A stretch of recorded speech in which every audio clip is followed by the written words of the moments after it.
আসসালামু আলাইকুম রহমতুল্লাহি ওয়া সম্মানিত ভিউয়ার্স, আজকে একটা রোগীর সাক্ষাৎকার নেব। এই রোগীটা আমি প্রায় ১ সপ্তাহ আগে আমি দেখছিলাম।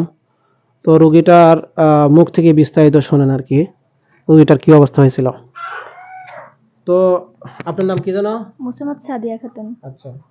আচ্ছা, আপনার চিকিৎসা দেওয়ার পূর্বে আপনার কি সিম্পটম গুলো ছিল? মানে কি সমস্যাগুলো হতো একটু মেহেরবানি করে যদি বলতেন।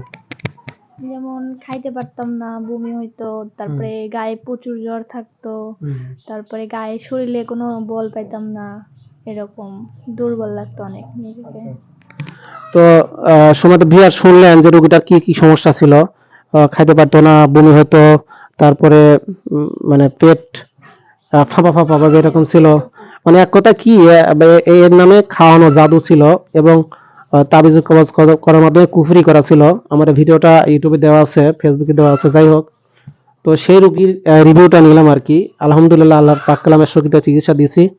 আলহামদুলিল্লাহ যেদিন চিকিৎসা দিয়েছি সেদিন থেকে রোগীটা ইনশাআল্লাহ পরিপূর্ণ সুস্থ নাকি? জি, এখন পরিপূর্ণ সুস্থ। হ্যাঁ আলহামদুলিল্লাহ।